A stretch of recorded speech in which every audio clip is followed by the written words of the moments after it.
안녕하세요. 저는 경기도의 한 호텔 제과점에서 근무하고 있는 29살 여성입니다. 얼마 전에 연차를 내고 제가 어린 시절에 다녔던 초등학교를 가봤어요. 어릴 때는 학교 운동장이 정말 커 보였는데 어른이 돼서 다시 가보니 정말 작더라고요. 초등학교를 둘러보니 문득 이뤄지지 않은 첫사랑을 평생 가슴속에 품고 산다는 말이 생각났습니다. 이 말 살면서 한 번쯤은 들어보셨죠? 모두가 그랬듯 어렸을 때 제 첫사랑 또한 참 순수했어요. 손만 잡아도 두근거리고 붙어만 있어도 종일 기분이 좋았답니다. 그렇게 마음속에서 잊지 않고 품고만 살다가 성인이 되어서 다시 첫사랑을 만나게 되었어요. 그것도 참 우연히 말입니다. 그의 이름은 바로 김동규인데 제가 왜 이런 말로 사연을 시작하냐면 첫사랑은 마음속에 품고만 살았어야 했다는 걸 알려드리기 위해서예요. 저는 아쉽게도 20년 전 첫사랑이 준 달콤한 추억거리 때문에 어른이 되어서도 첫사랑한테 많이 휘둘리고 말았거든요. 결혼은 현실이라는 말이 있듯 추억거리로는 절대 이뤄줄 수 없었던 제 결혼에 대해 여러분께 들려드리고자 합니다. 동규와 저는 초등학교 때 서울의 같은 동네에서 살면서 가족처럼 지냈던 사이였습니다. 부모님들도 서로 알 정도로 친했고 학교 끝나면 저와 동규는 매일 온 골목길을 뛰어다니며 놀았어요. 그러다가 배고프면 우리 집이든 동규네 집이든 어디든 들어가서 밥을 먹고 또 놀곤 했습니다. 우리는 매일 싸웠지만 그래도 없으면 또 허전해지고 보고 싶은 그런 존재였답니다. 그때는 지금처럼 핸드폰이 있는 것도 아니었고 재미난 게임기가 있는 것도 아니었는데 그냥 동규와 시간을 함께 보낸다는 것 자체가 마냥 즐겁고 행복했던 것 같아요. 우리는 정식으로 사귀는 사이는 아니었지만 친구들은 모두 우리가 사귄다고 생각했고 우리 또한 그것을 딱히 부정하지 않았어요. 그냥 자연스럽게 서로 좋아하는 사이가 되었고 학교가 마치고 저녁 시간 전까지 매일매일을 함께 보냈답니다. 그렇게 매일 놀다가 제가 경기도로 이사를 했어요. 그때는 핸드폰이 없어서 메신저로 한 번씩 연락하고 방학이 되면 제가 서울로 놀러 가기도 하고 동규가 경기도로 놀러 오기도 하면서 만남을 이어갔습니다. 그러다 고등학생이 되면서 자연스레 연락이 끊겨버렸어요. 제가 고등학교 2학년 때였습니다. 처음에 경기도로 이사 왔을 때는 집이 30평대 아파트였는데 이사하더니 20평으로 또 이사하더니 10평대의 빌라에서 살게 되었습니다. 알고 보니 아버지가 사업한다고 경기도까지 왔는데 사업이 잘 풀리지 않아 경제적으로 몹시 어려운 상태가 되었어요. 가정 형편이 점점 어려워지더니 언제부턴가 아버지는 매일 집에서 술만 드셨고 하나뿐인 딸인 저에게는 아무 관심이 없었습니다. 부모님은 하루가 멀다고 돈 때문에 매일 싸우시더니 결국 이혼을 하시게 되었고 저는 엄마와 함께 살게 되었답니다. 엄마와 저 둘이 살면서 경제적으로 정말 많이 힘들어지게 되었습니다. 엄마는 저한테 집안 걱정하지 말고 공부 열심히 해서 대학 가라고 하시며 본인은 식당에서 밤 늦게까지 일하셨어요. 다행히 식당 사장님이 너무 좋으신 분이라 엄마에게 이것저것 정말 많이 챙겨주셨습니다. 명절 때 되면 두둑한 보너스에 딸과 먹으라고 한우까지 다른 직원들 몰래 준비해 주셨어요. 저는 그런 사장님과 엄마의 든든한 지원으로 열심히 공부해서 고등학교 때 성적이 항상 전교 10등 안에 들 정도로 우수했습니다. 성적으로만 본다면 수도권의 대학교 원하는 과에 충분히 갈 수 있었죠. 그런데 대학교가 공부만 잘한다고 갈 수 있는 곳이 아니더라고요. 입학금에 등록금까지 금액이 엄청났고 게다가 학교 다니며 사용할 제 생활비도 있어야 하잖아요. 학비에 생활비까지 도무지 그 금액을 감당할 수가 없을 것 같아 어쩔 수 없이 대학교를 포기했습니다. 지금 대출을 받아가며 대학교에 다니는 것보다 당장 돈을 벌 수 있는 자격증을 따는 게 더 현실적으로 맞는 것 같았거든요. 사실 저는 어릴 때부터 빵을 좋아했고 중학교 때부터는 간단한 빵을 직접 만들 수 있었기에 이런 저의 특기를 살려 제과제빵 자격증을 땄습니다. 그리고 바로 집 앞에 개인 베이커리점으로 취업을 하게 되었어요. 개인 베이커리점이기는 하지만 동네에서는 꽤 크고 유명한 곳이었고 베이커리점 사장님은 호텔 제과점에서 근무하시던 분이라 그곳에서 빵 만드는 기술을 많이 배울 수 있었습니다. 꽃같은 나이인 20대지만 친구들과 만나지도 않고 연애 같은 거는 꿈도 꾸지 못했으며 하루에 3시간에서 4시간만 자고 일에만 빠져서 살았어요. 이런 저의 모습을 좋게 보신 사장님은 호텔 제과점에 계시는 지인분께 저를 추천해 주셔서 27살의 나이에 호텔 제과점에 입사하게 되었고 지금까지 열심히 일하고 있네요. 지금은 이렇게 제과점에서 일하고 있지만 나중에는 제 이름을 건 빵집을 차리는 것이 제 소원입니다. 그래서 그날을 위해 열심히 배우고 일하고 있답니다.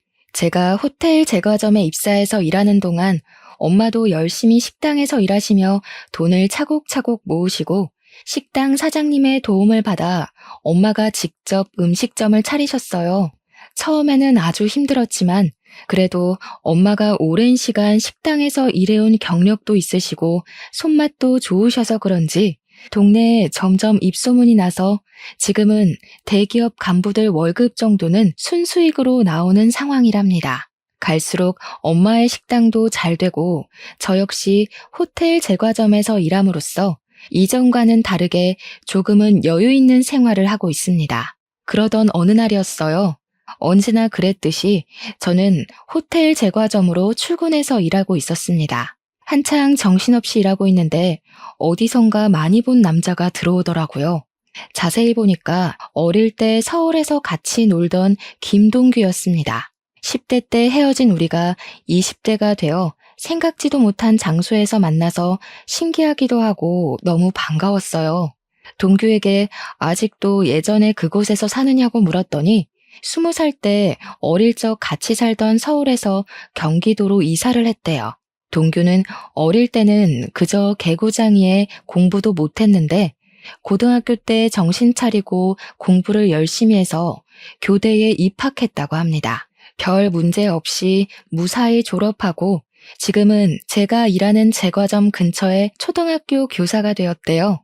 그러면서 어머니 생신이라서 케이크를 사러 왔다고 하며 오늘은 생신 파티로 바로 가봐야 하니 내일 다시 보자고 했어요. 저는 동규의 말에 제 명함을 건네고 동규 역시 자신의 연락처를 제게 주었어요. 다음 날 일하고 있는데 동규한테 연락이 왔어요.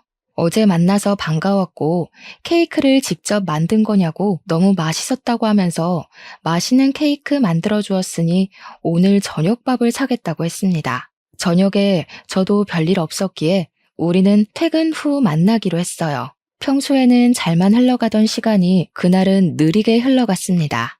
1년 같은 하루가 지나 퇴근하고 만나기로 한 식당으로 향했어요. 동규는 학교에서 바로 와서 정장을 입고 있었습니다. 어릴 때 동규는 그저 개구쟁이였고 통통했는데 성인이 된 동규는 외모도 깔끔하고 키도 크고 참 멋져 보였어요. 반면에 저는 온종일 빵가루 묻히며 일해서 옷도 펑퍼짐하고 신발도 운동화 차림이라 뭔가 부끄럽더라고요. 지금 어디서 살고 있냐고 물어보니 동규는 우리 집에서 30분 거리에서 살고 있었습니다. 그날 우리는 간단히 맥주를 한잔하며 그동안 살아온 이야기를 했어요. 동규는 우리 부모님이 이혼했다는 소리를 듣고 놀라기도 하고 그동안 힘들었겠다며 위로를 해주었습니다. 아버지 없이 엄마와 둘이 사는 그 심정을 누구보다 잘 안다고 하며 동규 역시 엄마와 둘이서만 살고 있다고 했어요. 어쩌다가 그리 됐냐고 물으니 동규의 아버지는 동규가 20살 때 회사에서 일하시다가 사고로 갑자기 돌아가셨다고 합니다. 그래서 제가 너도 참 아버지 없이 힘들게 다녔겠다고 했더니 아버지의 빈자리가 크기는 컸지만 그래도 아버지께서 돌아가실 때 사망보험금을 받아서 그 돈으로 대학교까지 무사히 졸업할 수 있다고 했어요. 우리는 둘 다 아버지 없이 지내는 외로움이 커서인지 오랜만에 만났지만 대화가 정말 잘 통했고 자정이 된지도 모를 정도로 너무 재밌었습니다. 더 이야기하고 싶었지만 아쉽게도 다음날 출근을 해야 해서 어쩔 수 없이 헤어졌네요. 그 후로 저와 동규는 하루도 빠짐없이 연락을 주고받았고 일주일에 3번은 퇴근 후 만나 이런저런 이야기를 나눴습니다. 이야기를 나누다가 우리 둘 다 애인이 없고 아직 어린 시절에 풋풋했던 감정이 있음을 깨닫게 되었고 얼마 지나지 않아 우리는 연인이 되었어요. 연인이 된 그 주 주말 서로의 집에 가서 각자의 어머니께 인사를 드리게 되었습니다. 우리 집에서도 동균의 집에서도 어린 시절 코올리개들이 어느새 이렇게나 컸냐고 하며 너무 좋아하셨습니다. 그러면서 어릴 때 인연이 평생 가면 너무 좋을 것 같다며 두 분 다 우리의 만남을 축하해 주시고 응원해 주셨답니다. 어느덧 우리는 28살이 되었어요. 슬슬 주변에서 결혼한 친구들의 이야기가 들리고 우리도 결혼에 대해서 진지하게 고민을 하게 되었습니다. 우리는 어차피 서로의 어머니를 알고 있으니 바로 상견례를 하기로 하고 상견례 날짜와 장소를 잡았습니다. 약속한 상견례 날이 되었고 저와 엄마는 먼저 식당에 도착하고 이제 예비 남편이 된 동규와 동규 어머니는 10분 정도 후에 도착했어요. 어머, 이게 얼마만이에요? 잘 지내셨죠? 그런데 아버님은 어디 가시고 왜 혼자 오셨어요? 엄마, 사실은 희준의 부모님 고등학교 때 이혼하셔서 희준은 지금 엄마랑 살고 있어. 뭐? 이혼? 희준 네가 이혼했단 말이야? 아니 어쩌다가 너는 왜 그런 말을 미리 안 했어? 이혼 가정이면 조금 곤란한데? 성격 문제로 희주 아빠랑 어쩔 수 없이 갈라졌습니다. 그런데 이혼했어도 저는 우리 딸 부끄럽지 않게 키웠습니다. 지금 모아둔 돈도 있고요. 그러니 우리 집 가정 형편 말고 희주 자체만을 봐주세요. 맞아. 엄마도 어릴 때 희주 엄청 야무지다고 좋아했잖아. 그리고 솔직히 우리도 아버지 돌아가셔서 안 계시는데 그럼 똑같지 뭐. 안 그래? 얘는 아버지가 사고로 어쩔 수 없이 돌아가신 거랑 부모님이 싸워서 이혼한 거랑 같니? 그리고 어릴 때 야무지다고 해도 결혼 생활은 또 다르지. 참, 저번에 집에 왔을 때 물어본다는 거 깜빡했는데 너 대학교는 어디 나왔니? 저 사실은 대학교는 가지 못했어요. 대신에 20살부터 계속 제과업계에서 경력 쌓아서 지금 호텔에서 근무하고 있는 겁니다. 뭐야, 그럼 고졸이야? 우리 집은 나, 먼저 하늘에 간 우리 남편, 우리 아들까지 셋 다 대졸인데 말이야. 너랑 동규랑 결혼하면 우리 집에서 너만 고졸이네? 고졸의 이혼 가정이라. 일단 알겠다. 그리고 희주 어머니, 혹시 희주 결혼하면 어떻게 하실 작정이세요? 혼자 사시는 거죠? 어떻게 다 큰 아이들과 같이 살아요. 그리고 저는 식당 운영해야 해서 같이 있을 시간도 없습니다. 동규 어머니, 우리 희주 비록 이혼 가정에서 자라기는 했지만 아버지의 빈자리가 느껴지지 않게 최선을 다해 사랑을 듬뿍 주며 키웠습니다. 그러니 걱정하지 마시고 우리 아이들의 연이 오래되기도 했고 서로 좋아하니 희주 이쁘게 봐주세요. 예비 남편이 미리 저에 대해 말하지 않았는지 예비 시어머니는 제가 고졸의 이혼 가정에서 자랐다는 사실을 아예 몰랐습니다. 예비 시어머니는 상견례장에서 모든 사실을 알게 되자 매우 당황해하며 저를 대놓고 마음에 들지 않아 하셨어요. 그리고 이야기하다가 혼수와 신혼집 이야기가 나왔습니다. 신혼집은 예비 시댁에서 신혼집 혼수는 우리 집에서 장만하기로 하고 예단비 같은 것들은 서로 주지도 말고 받지도 말자고 했어요. 그리고 저와 예비 남편의 일정에 맞춰서 4개월 뒤에 결혼식을 올리기로 날짜를 잡았습니다. 그렇게 상견례는 끝이 났어요. 상견례 후 예비 남편은 친구들에게 우리가 결혼한다고 자랑을 하고 싶다고 했습니다. 예비 남편은 서울에서 고등학교까지 다녀서 꾸준히 초등학교 동창회 모임을 나갔고 여전히 초등학교 동창들과 아직도 연락하고 지냈습니다. 예비 남편은 다음 주 주말에 친구들과 만나기로 약속을 잡겠다고 하며 저한테도 같이 서울에 가자고 했어요. 저 역시 어린 시절 친구들이 보고 싶어서 알겠다고 했네요. 약속한 다음 주 주말. 설레는 마음으로 초등학교 친구들을 보러 갔어요. 중학교 이후로는 처음 보는 친구들이 저를 보며 너무 반가워해주고 저도 어린 시절의 그 모습 그대로 있는 친구들을 보니 신기하고 마냥 좋았습니다. 친구들은 우리가 결혼을 한다니 어릴 때 그렇게 손잡고 다니더니 결혼까지 하냐며 진심으로 축하해 주었어요. 친구들은 결혼식에 꼭 갈 테니 청첩장 나오는 대로 연락 달라고 하고 신혼집 정리되면 집들이 하라고 상화였습니다. 우리는 너무 반가워하며 밤늦게까지 신나게 놀다가 지하철 막차를 타고 겨우 집으로 들어갔어요.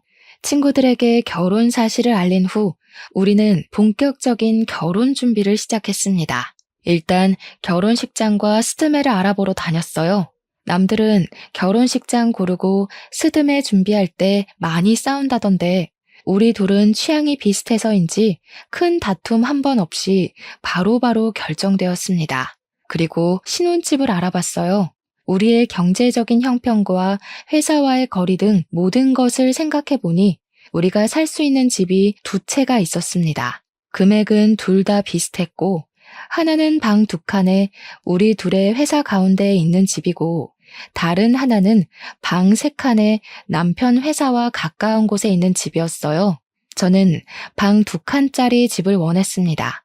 왜냐하면 그 집이 제 회사와의 거리가 차로 15분 거리이기도 했고 햇빛도 잘 들고 뭔가 집 분위기가 참 좋아 보였어요. 하지만 세 칸짜리 집으로 가면 회사와의 거리가 40분으로 늘어나고 무엇보다 햇빛이 잘 들지 않는 것 같았습니다. 그래서 저는 두 칸짜리 집을 원했는데 예비 남편은 남편 회사와 집이 가까운 세 칸짜리 집을 원했어요. 거리도 거리였지만 남편 주변에 결혼한 형들이 아이 생기고 나서 아이 방 만든다고 이사 다니면 힘드니까 신혼집은 되도록 큰 곳으로 구하라고 했대요. 게다가 방 세 칸짜리 집은 전에 살던 집주인이 해외로 이민 가면서 냉장고, 세탁기, 장롱, 에어컨 등 어지간한 것들을 다 두고 가는 상황에다가 집주인 성격이 깔끔해서인지 가구들 상태도 최상급이었습니다. 거의 풀옵션인 상황이라 따로 살 것은 침대밖에 없었어요. 예비 남편은 보기 드문 풀옵션에 우리도 결혼하고 아이가 생길 텐데 그때를 생각해서 아예 방이 3개 있는 집을 신혼집으로 하자고 했습니다. 저는 처음에는 반대했지만 남편의 말을 들어보니 틀린 말은 아닌 것 같아서 남편의 말에 수긍하기로 했어요. 회사와 집의 거리가 멀다는 것이 문제이기는 했지만 저는 출퇴근 시간이 규칙적이지 않아서 아예 새벽 아니면 오후에 출근을 하는 반면 예비 남편은 차가 많이 다니는 시간에 출퇴근하니 차라리 남편의 회사가 가까운 곳으로 가는 것이 더 낫겠다는 생각이 들었어요. 그래서 방 3칸 집을 우리의 신혼집으로 결정했습니다. 저와 예비 남편은 예비 시댁에 가서 방 3칸짜리 집으로 정했다고 말씀드렸어요. 예비 시어머니는 위치며 집 크기, 그리고 풀옵션인 것까지 너무 좋다고 하셨습니다. 집 크기도 그러고 위치도 우리 집이랑 가까워서 좋기는 한데 그럼 침대만 새로 들이면 되는 거 아니야? 요새 결혼은 반반 결혼이 대세라던데. 그러면 어차피 침대 얼마 하지도 않으니 집 살 때 반반 부담하자. 어때? 반반이요? 원래 집은 해주신다고 하시지 않았나요? 그렇긴 한데 그때는 네가 혼수를 다 장만했을 때고 지금은 혼수 장만 다 안 해도 되는 상황이잖아. 그리고 희주 너도 결혼할 때 뭐라도 해와야지 나중에 말이 없잖아. 안 그래? 그니까 그냥 반반씩 부담해서 집 계약하자. 예비 시어머니는 집을 해주시기로 했는데 갑자기 집값을 반반 부담하자고 하셨습니다. 저는 저 혼자 결정할 문제는 아닌 것 같아서 저희 엄마와 의논해보고 알려드리겠다고 했어요. 그날 집에 와서 엄마에게 이런 상황을 말씀드리니 엄마 역시 예비 시어머니와 같은 생각이라며 너무 아무것도 안 해가면 나중에 말이 나온다고 하셨습니다. 어차피 지금 상황이 혼수는 거의 할 것 없고 침대 솔직히 그다지 비싸지도 않으며 게다가 엄마와 제가 꾸준히 일하고 있으니 경제적으로도 어렵지 않다며 반반으로 하자고 하셨어요. 저 역시 어차피 결혼하면 부부는 경제 공동체로 같이 생활하는 것이기에 반반으로 부담하는 것이 바르다고 생각되어 예비 시어머니의 말에 따르기로 했습니다. 그래서 저와 예비 남편이 함께 그 집을 마련했어요. 당연히 명의도 공동 명의로 했답니다. 신혼집을 구했으니 이제 침대를 알아보러 다녔어요. 내 주변에 결혼한 언니들의 이야기를 들어보면 신혼 때 아예 훗날 태어날 아기까지 생각해서 큰 침대를 사는 게 좋다고 들었습니다. 저와 예비 남편은 둘 다 아기들을 좋아해서 결혼하면 바로 아기를 가질 생각이었기 때문에 패밀리 침대를 사기로 하고 바로 계약했습니다. 그런데 예비 남편이 그 옆에 있던 1인용 침대도 사자는 것입니다. 싱글 침대는 왜 사냐고 했더니 부부 침실로 사용할 큰 방을 빼면 방이 2개가 남는데 이 방 중 하나를 게스트룸처럼 사용해서 어머니들이 오시면 그 방에서 주무시게 하자는 거예요. 사실 아기 생기기 전까지 방 하나는 남편 취미방으로 사용하고 다른 방 하나는 제 서재로 사용하려고 했는데 뭐 이렇게 하는 것도 나쁘지 않겠다 싶어 싱글 침대도 계약하고 작은 장롱까지 계약했습니다. 이렇게 가구까지 다 샀고 결혼식 전에 가구만 집에 들이면 되었어요. 이어서 웨딩 촬영도 하고 청첩장도 만들었습니다. 저와 예비 남편은 지인들에게 청첩장을 돌리며 행복하게 살 날만 손꼽아 기다리고 있었어요. 그러던 어느 날 일하고 있는데 예비 시어머니한테 전화가 왔습니다. 지금 제가 일하는 곳 근처에 볼 일이 있어서 왔는데 잠깐 나올 수 있냐는 거예요. 마침 한가한 시간이라 잠깐 시간이 될 것 같아 30분 정도는 여유 있으니 가겠다고 했습니다. 예비 시어머니는 호텔 안에 카페에 있을 테니 그곳으로 오라고 하셨어요. 점장님께 말씀드리고 카페에 가보니 예비 시어머니가 앉아있고 저를 보더니 반가워하셨습니다. 지나가는 길에 잠깐 얼굴 보고 싶어서 들렀다며 결혼 준비하느라 바쁠 텐데 신경을 많이 못 써줘서 미안하다고 하셨어요. 그래도 둘이 참 기특하네. 이렇게 알아서 준비를 척척하고 말이야. 사실 오늘 내가 부탁이 하나 있어서 잠깐 보자고 했어. 내가 피부가 좀 예민해서 실크 이불 아니면 잠을 못 자. 그리고 허리도 좋지 않아서 침대 매트리스도 저렴한 거 쓰면 못 잔단다. 그 점 염두에 두고 침대 주문하라고 부른 거야. 네? 갑자기 그건 무슨 소리예요? 어머니, 이불이랑 침대도 사야 하는 거였어요? 얘는 너희 신혼집에서 나랑 같이 살기로 했잖아. 그래서 작은 방에 내 침대랑 장롱 드린다며. 그 방이 내 방이라고 해서 나 너희 결혼 날짜에 맞춰서 집도 내놨어. 저 그런 얘기 한 적도 없고 동규한테 들은 적도 없는데요? 잘못 알고 계신 거 아니에요? 상견례 끝나고 같이 살기로 말 다 됐다고 하던데 동규가 아직 말하지 않았나 보네. 그리고 너 남편 될 사람한테 동규가 뭐니 동규가. 결혼하면 남편은 서방님이라고 쓰는 거야. 되도록 존칭도 쓰고 알겠니? 아무튼 너희 둘 다 계속 일하느라 바쁘기도 했고 특히 너는 고졸의 부모님도 이혼하셔서 집안 살림이나 집안 어른에 대한 예절을 뭐 제대로 배우기라도 했겠니? 그래서 내가 너랑 같이 살면서 너한테 살림도 가르쳐주고 음식도 가르쳐주고 할 거다. 알겠니? 저는 여기서 일하고 있는데 제가 어떻게 살림을 해요. 게다가 요새는 굳이 직접 살림하지 않아도 청소는 로봇 청소기가 하고 믿을 만한 반찬 가게도 많이 있어요. 음식도 거기서 사 먹으면 훨씬 더 저렴하고 좋아요. 이거 아주 무식한 소리라네. 이래서 여자들도 다 대학을 나와야 하고 자라는 환경을 다 봐야 한다니까. 이렇게 나이 먹은 나도 대학교를 나왔는데 너는 대학교도 안 나오고 도대체 뭐 했니? 아유, 답답해. 예, 대학교가 공부만 하는 곳이 아니야. 사회생활도 배우고 인성도 배우고 하는 곳이란다. 알겠니? 그리고 고졸 출신인 네가 대졸 출신인 시어머니와 교사인 남편 어디 가서 구할 수나 있겠니? 고졸 출신들은 대졸 출신을 무조건 따라야 해. 그니까 잔말 말고 내가 하자는 대로 해. 결혼하면 즉시 여기 관두고 딱 집에 붙어서 살림만 해. 알겠지? 죄송하지만 저도 여기서 일하면서 얻는 성취감도 있고 제 꿈도 있습니다. 그래서 전 이 일 절대 포기 못해요. 그리고 지금 일하러 들어가 봐야 할 것 같아요. 이 얘기는 못 들은 걸로 하겠습니다. 뭘 못 들은 거로 해? 오늘은 일찍 퇴근하는 날이지? 퇴근하고 동규랑 우리 집으로 와라. 내가 동규한테 말해놓으마.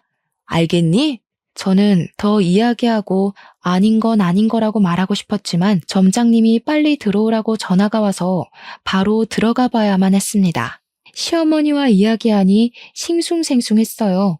저는 예비 남편과 저 단둘이서만 살기를 바랐습니다. 솔직히 결혼하는 모든 신혼부부가 다들 그러지 않겠어요? 물론 저는 예비 시어머니와 아주 친했던 사이긴 했지만 아무리 그래도 어떻게 결혼하자마자 시어머니를 모시고 삽니까? 게다가 제가 집에만 있는 사람도 아니고 저는 일을 하고 이 일로 반드시 이루고 싶은 꿈도 있는데 그 모든 것을 다 포기하고 집에만 있으라니 말이 되지 않았습니다. 저는 일단 이따가 퇴근하고 예비 남편을 만나 이게 어찌된 상황인지 물어보기로 했어요. 터벅터벅 다시 저의 일터로 가려는데 호텔 카페 사장님이 저를 부르셨습니다. 카페 사장님은 호텔에서 오며 가며 친해진 사이예요. 사장님은 저만 보면 꼭 딸 같다며 저에게 커피 한 잔씩 꼭 타주시고는 하셨습니다. 사장님은 예비 시어머니를 가리키시면서 누구냐고 물으셨어요. 저는 저의 예비 시어머니라고 했더니 사장님은 혹시 이순자 씨 아니냐는 거예요. 저희 예비 시어머니 성함이 맞아서 어떻게 아시느냐고 물었습니다. 알고 보니 카페 사장님과 예비 시어머니는 초등학교, 중학교, 고등학교 동창이었더라고요. 그러면서 어릴 때는 그렇게 찢어지게 가난하더니 커서 성공했나 보다고 하며 예비 시어머니의 과거를 이야기해 주셨는데 저는 정말 뒤통수 한 대 맞은 기분이었습니다.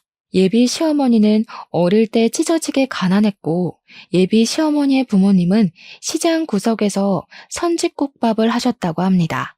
그런데 예비 시어머니 아버지가 알코올 중독자에 도박하셔서 어머니가 국밥집으로 돈을 벌면 아버지가 그 돈을 다 밖에서 쓰고 왔다고 해요.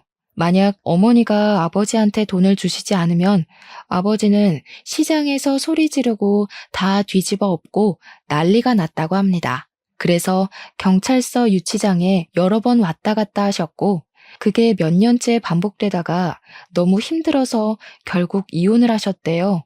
그 후로도 찢어지게 가난했고 어머니는 고등학교 중퇴 후 잠적을 했다는 거예요. 분명히 저한테는 방금 어머니가 대학교에 나오셨다고 하셨는데 사장님은 고등학교를 중퇴하셨다고 하니 이게 무슨 소리인가 싶었습니다. 카페 사장님께 그럼 어머니가 대학교는 다니셨냐고 했더니 고등학교 졸업도 못했는데 대학교에 어떻게 가냐고 하셨어요. 아마 돈이 없어서 대학교 구경도 못했을 거라고 했네요. 그렇게 힘들게 살던 사람이 여기 호텔 카페도 다오고 정말 성공했나 보다고 했습니다. 카페 사장님의 말씀을 정리해보면 예비 시어머니는 저처럼 이혼 가정에 찢어지게 가난하게 자라서 대학교 입학조차 하지 않았던 것입니다. 그러면서 저한테는 이혼 가정에서 자랐고 제가 고졸 출신이라고 그렇게 무시를 했던 거였어요. 저는 카페 사장님의 말씀을 듣고 동규와의 결혼을 진지하게 다시 고민해봐야겠다는 생각이 들었습니다. 저와 아무 상의 없이 시어머니가 우리 신혼집에 사신다는 것도 황당한데 시어머니는 본인이 이혼 가정의 고졸 출신이면서 저를 그렇게 무시하신 것이잖아요. 어릴 때부터 봐서 저를 딸처럼 잘 대해주실 것이라 믿었는데 어머니에 대한 배신감과 충격이 꽤 컸습니다. 이날은 정말 무슨 정신으로 일했는지 모르겠네요. 넋이 나가서 일한 후 퇴근 시간이 되어 예비 남편이 호텔 앞으로 왔어요. 저는 예비 남편의 차를 타고 예비 시댁으로 향했습니다. 예비 남편의 차에서 어머니께서 우리와 같이 사는 것으로 알고 계시던데 어찌 된 거냐고 물었어요. 내가 저번에 말하지 않았나? 그때 싱글 침대 둔다고 했던 작은 방 있잖아. 그 방 우리 엄마 방이야. 엄마랑 같이 살면 좋지 뭐. 솔직히 너도 일하고 나도 일해서 집안 청소해 줄 사람도 없는데 엄마가 집안일도 좀 봐주고 그러다 아기 생기면 아이도 좀 봐주시고 하면 좋지. 안 그래? 다른 문제도 아니고 어머니와 같이 사는 문제를 왜 나한테 의논 하나 없이 그렇게 막무가내로 진행해? 그게 너랑 의논까지 할 문제야? 어차피 너도 우리 엄마 불편하게 생각하지 않잖아. 그리고 너랑 우리 엄마 사이가 보통의 고부 사이야? 우리 초등학교 때 생각 안 나?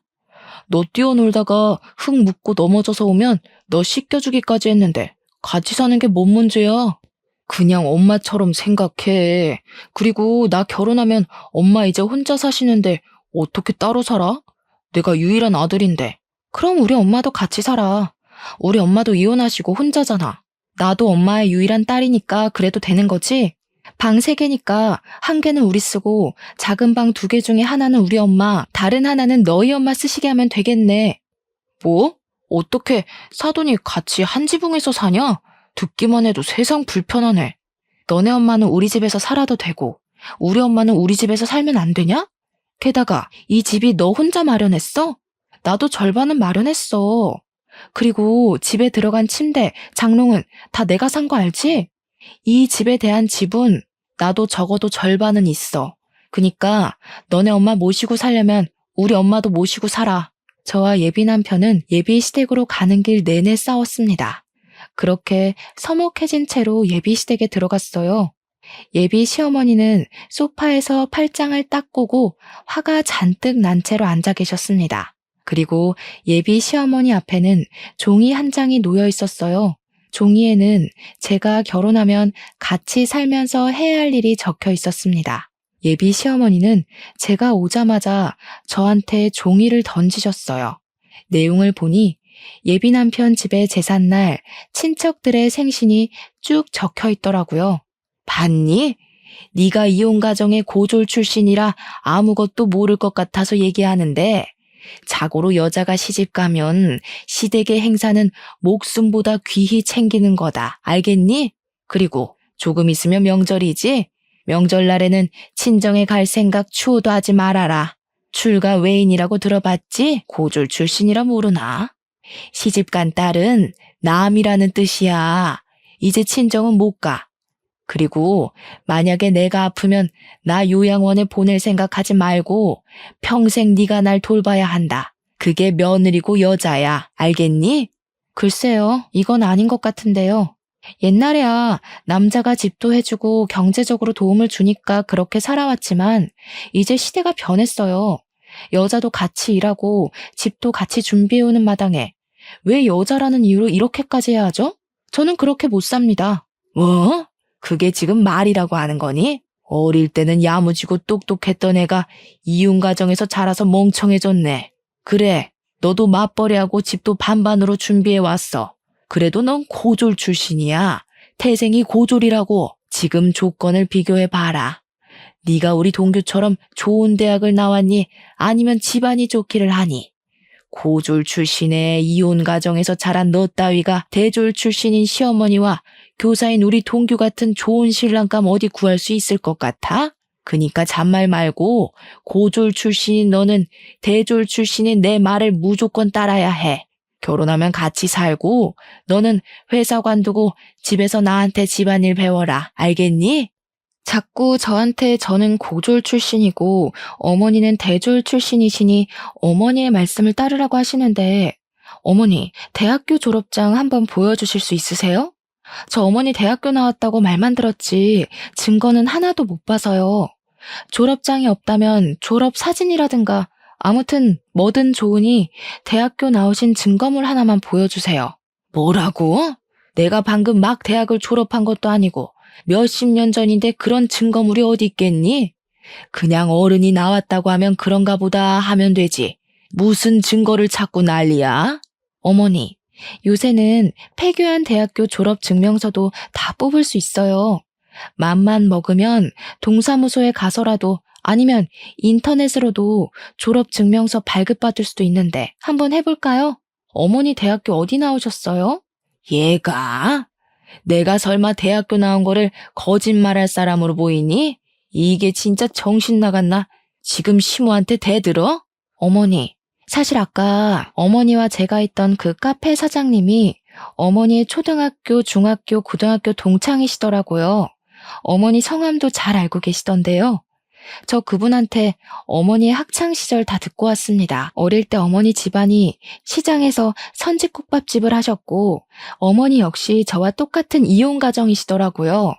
게다가 대졸은 무슨 고등학교도 졸업을 못 하셨던데 만약에 제가 알고 있는 이 사실이 아니라면 대학교 다니셨던 증거 내일까지 보여주세요.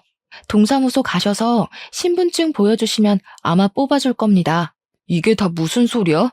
엄마 동네에서 공부 제일 잘해서 동네에서 유일한 대졸자 아니었어? 할아버지가 일찍 돌아가셔서 힘들었지만 공부는 제일 잘해서 장학금 받고 대학교도 졸업했다면서. 장학금은 무슨? 할아버지는 알코올 중독에 도박으로 할머니와 이혼하시고 고등학교도 중퇴하셨대. 동창이었던 카페 사장님 말씀으로는 돈이 없어서 대학교 구경도 못 해보셨을 거라던데. 그래, 나 고등학교 중퇴했고 우리 부모님은 이혼했다. 그게 뭐? 이 나이에 그게 무슨 상관인데? 맞아요. 어머니가 어떤 환경에서 자랐고 학벌이 좋든 말든 상관없죠. 저도 어머니가 대졸이든 중졸이든 초졸이든 아무 상관없고 어머니가 이혼 가정에서 자라시든 말든 상관없어요. 그렇지만 적어도 거짓말은 하지 마셨어야죠. 그리고 어머님 본인처럼 이혼 가정에서 자란 예비 며느리를 그렇게 무시하고 싶으셨어요? 한 가지 더. 아까도 말했듯이 신혼집 장만할 때 저도 반 보탰습니다. 게다가 혼수도 제가 다 장만했는데 제가 왜 어머니를 모시고 살아야 해요? 저는 그리 못 삽니다. 야, 그냥 같이 살면 되지. 그게 그렇게 어려운 일이야? 그럼 네가 모시고 살아. 너는 너네 엄마 모시고 살고 나는 우리 엄마 모시고 살면 되겠네. 그냥 그렇게 하자. 우리 결혼이고 뭐고 다 취소하고 그냥 따로 모시고 살자. 이미 친구들이며 직장 동료들한테 청첩장 다 뿌렸는데 인제 와서 이럴 거야? 어떻게 결혼을 취소해? 너는 결혼 앞두고 파혼했다 하면 안 부끄럽겠니? 그래도 이혼보다는 파혼이 100배는 낫지. 나는 너네 엄마의 허언증이랑 이 상황이 뭐가 문제인지도 모르는 너와 함께 못하겠다. 우리 그냥 이쯤에서 끝내자. 그 길로 저는 예비시댁에서 나왔습니다. 그리고 집에 가서 엄마한테 예비 시어머니의 실체에 관해서 이야기하고 이래서 파혼할 것이라고 말씀드렸어요. 엄마는 그런 일이 있었느냐고 하며 내가 돈이 없어서 공부를 못 시킨 게 후회된다고 하며 마음 아파하셨습니다. 그런 엄마를 보는데 제 마음도 너무 속상했어요. 엄마는 더 좋은 인연이 있을 테니 지금은 마음 정리 잘하라고 하셨습니다. 다음 날, 그날은 제가 쉬는 날이라 엄마 가게에서 엄마를 도와주고 있었어요. 같이 채소를 다듬고 있는데 예비 시어머니와 예비 남편이 들어왔습니다. 야, 너는 어제 그렇게 말하고 그냥 가버리면 다야? 그래, 나 중졸에 찢어지게 가난한 이혼 가정이다. 어쩔래? 이런 시모라서 지금 무시하는 거야? 그래서 파혼하겠다는 거냐고? 저는 어제도 말씀드렸듯이 어머니의 학력이 어떻든 어린 시절 어떻게 사셨든 상관없어요. 그런데 자꾸 저한테 거짓말하시고 저한테 어머니를 모시고 살라고 하시며 부당한 것들을 요구하시는데 말이 되나요? 그게 왜 말이 안 돼? 우리 엄마 너 진짜 딸처럼 생각했어. 그래서 딸처럼 곁에 두고 잘 챙겨주겠다는데 그게 뭐? 딸처럼 생각한다는 분이 잘 다니는 회사 관두고 집에 와서 집안 살림하라고 하냐? 그리고 제사에 생일까지 다 챙기고 벌써 출가회인 타령하시는 게 정상이야? 게다가 어머니 아프시면 요양원 보내지 말고 무조건 모시라고? 명절 때는 친정에 갈 생각도 말고? 그게 말이 돼? 세상 천지에 자기 딸한테 결혼했다고 잘 다니던 회사 관두고 집에 들어와서 살림하라는 엄마가 어딨니? 명절날에는 출가 외인이니 친정에 오지도 말라는 엄마가 어딨어? 이게 배우지 못한 티를 내나 여자는 당연히 그래야 하는 거 아니야? 그러는 그쪽은 뭐 그러셨나요? 개구리가 올챙이적 기억 못한다더니 딱 그 꼴이네요. 우리 애들 초등학교 시절 때 그쪽 시어머니 치매 오셨죠? 그때 그쪽 남편은 집에서 모시자고 그러고 그쪽은 요양원에 보내자고 하면서 매일 싸우셨잖아요. 본인은 그래놓고 우리 딸한테는 그쪽 치매 걸리면 그쪽에 똥오줌 다 치우라는 겁니까? 명절 때는 또 어땠고요? 명절 아침에 해 뜨자마자 시댁에서 탈출했다고 좋아하던 사람이 누군데 우리 애한테는 친정에는 가지도 말라고 해요? 그쪽이나 제대로 하고 이런 요구하세요. 아시겠어요? 당장 나가요. 영업방해죄로 신고할 테니까. 엄마가 예비 시어머니의 과거 행적들을 하나하나 말하자 예비 시어머니는 아무 말도 못하고 그저 소리 지르고 화만 냈습니다. 끝까지 나가라고 했지만 끝까지 두모자가 나가지 않고 행패 부리길래 결국 경찰을 불러서 그들을 쫓아냈어요. 이렇게 저는 파혼하고 지금은 엄마와 저 둘이서 다시 예전처럼 오붓하게 살고 있답니다. 예식장과 신혼집, 가구 등을 다 취소하면서 위약금을 많이 물기는 했지만 인생 공부했다 생각하고 있어요. 그 뒤로 동창들을 통해 우연히 예비 남편이었던 동규의 소식을 듣게 되었는데 동규는 저와 파혼한 후 매일 술만 먹었고 음주운전을 하다 적발돼서 벌금형을 받고 학교도 잘렸다고 합니다. 예비 시어머니는 그동안 남편의 사망보험금으로 먹고 살았는데 갑자기 아들은 벌금형 받고 잘 다니던 학교도 잘려서 지금은 그 돈을 다 탕진하고 원룸으로 이사해서 둘이서 아웅다웅 살고 있다고 들었어요. 여기까지가 제 첫사랑이었던 동규와 저의 이야기입니다. 이제 저는 동규를 다시는 만나지 않을 것이고 혹시라도 만난다고 해도 더는 이전처럼 서로에게 따뜻한 호감을 느낄 수는 없을 거예요. 이래서 첫사랑은 마음에만 두고 추억에서만 그리워하며 살아야 하는 건가 봅니다. 순수한 마음으로 만났지만 끝내는 이루지 못했던 첫사랑. 오늘 이 사연과 함께 보내버리고 당분간은 저의 꿈을 위해 열심히 달리려고요. 그러다 보면 제게도 언젠간 좋은 날이 오겠죠? 그날을 향해 오늘도 힘내겠습니다. 저의 긴 사연을 들어주셔서 감사합니다.